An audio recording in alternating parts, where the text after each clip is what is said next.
La quantité de déchets électroniques produits par les humains est tellement importante que récemment, l'ONU a utilisé le terme de tsunami de déchets électroniques. Nos vieilles tablettes, nos vieux téléphones, nos ordinateurs s'accumulent dans les sites d'enfouissement, ça cause des gaz à effet de serre et ça pollue la nappe phréatique. Et face à cela, la filière du recyclage est en plein devenir. Et l'innovation pointe à l'horizon. On vous explique ça. Au Québec, seulement 10 % des déchets électroniques sont recyclés. Il y a pourtant 1000 points de dépôt dans la province, comme ici à l'Université de Montréal. Maintenant, on va suivre mon téléphone. Première étape, on se rend à Valleyfield chez e-Cycle Solutions. C'est un des plus grands recycleurs de déchets électroniques au Québec. Quels produits sont les plus compliqués à recycler? Je vous dirais, il n'y a pas nécessairement des produits qui sont compliqués à recycler. C'est qu'une fois qu'on a retiré les produits qui peuvent être dangereux, comme une batterie ou des tubes au mercure, ensuite, c'est une opération mécanique, là. Quand on prend un appareil comme celui-ci, il n'y a pas de façon facile d'ouvrir le boîtier.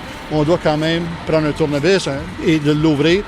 Souvent, les batteries sont collées à l'intérieur, donc on doit dégager la batterie, enlever la vitre et tout ça pour ensuite ça envoyer le restant du cellulaire au déchiquetage à ce moment-là.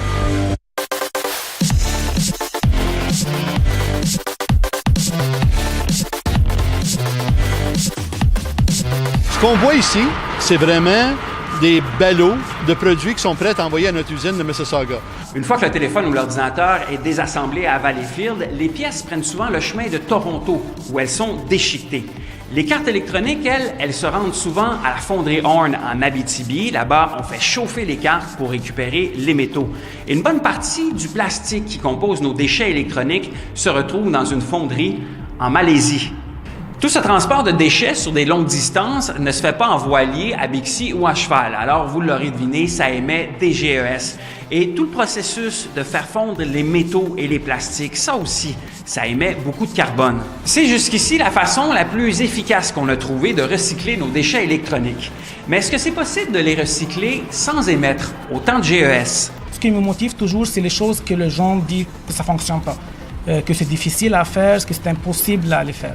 Lui, c'est Mohamed Khalil, doctorant en Polytechnique Montréal. Il dit avoir découvert une technologie qui permet de recycler localement nos déchets électroniques sans émissions toxiques et en minimisant les gaz à effet de serre. Le motif, c'est de changer la planète, de sauver notre planète, d'avoir un impact positif sur l'environnement, sur la vie des gens, sur notre économie également. La technologie qu'il a développée lui a valu plusieurs prix et le gouvernement provincial lui a apporté une aide financière conséquente. Et son directeur de recherche à Polytechnique Montréal a trouvé son idée tellement intéressante qu'il a décidé de se lancer en affaires avec lui et de fonder l'entreprise Pyrocycle. C'est une technologie extrêmement payante. Là, on arrive à boucler la boucle et faire en sorte que les déchets redeviennent matière première.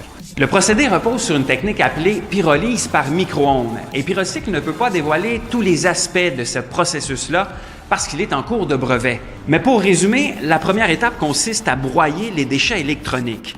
Ensuite, on les met dans un réacteur, une sorte de four à micro-ondes, qui les décompose lentement, à très basse température, sans oxygène.